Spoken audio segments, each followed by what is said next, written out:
Halo Ibu Menteri Tenaga Kerja yang terhormat. Perkenankan nama saya Dr. Hotman Paris yang sudah bekerja 36 tahun sebagai pengacara khususnya dalam bisnis internasional.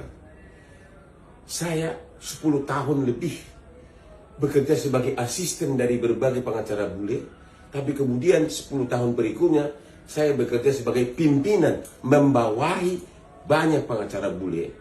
Dan selama puluhan tahun saya berpartner dengan Dr. Nono Anwar Makarim, doktor hukum dari Harvard Law School yang adalah bapaknya Nadiem Makarim, Menteri Pendidikan kita. Dan kemudian saya bertahun-tahun bekerja sebagai lawyer di kantor pengacara terbesar di Australia, Sydney, yang jumlah pengacaranya 700 orang. Inti pokoknya adalah Ibu Menteri, dalam membuat peraturan harus dipikirkan nalar abstraksi hukum dan keadilan.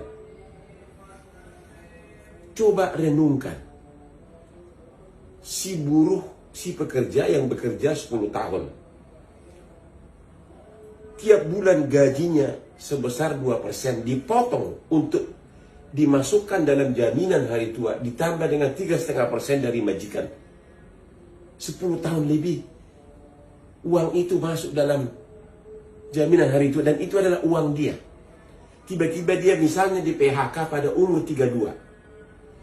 Dengan peraturan Ibu Menteri Tenaga Kerja, maka dia tidak bisa mencairkan jaminan hari tua tersebut, karena menurut peraturan Ibu hanya bisa diambil pada umur 56. Di PHK umur 32, dia harus menunggu 24 tahun untuk mencairkan uangnya sendiri.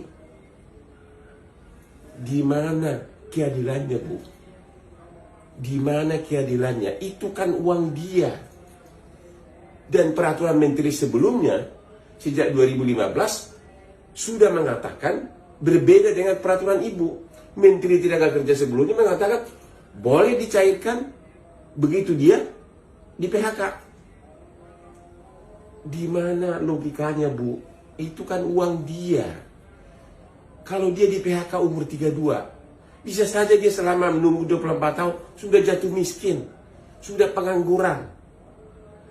Ya, lagi pula kalau memang ada undang-undangnya yang selaras dengan peraturan Ibu, harusnya segera undang-undang itu dirubah agar berkeadilan. Karena dari segi abstraksi hukum manapun, dari segi nalar hukum apapun, tidak ada alasan untuk menahan uang orang lain yang adalah keringat dari si buruh. Ada alasan mengatakan, kan orang kalau di PHK banyak jaminannya. Memang ada berbagai jaminan, ya, ada JKP dan sebagainya. Tapi berapa bulan sih uang itu cukup untuk membiayai hidup dan keluarganya? Terlepas daripada alasan apapun, karena itu adalah uang dia. Nggak ada alasan apapun untuk menahan uang tersebut. Apalagi misalnya sampai menahan puluhan tahun.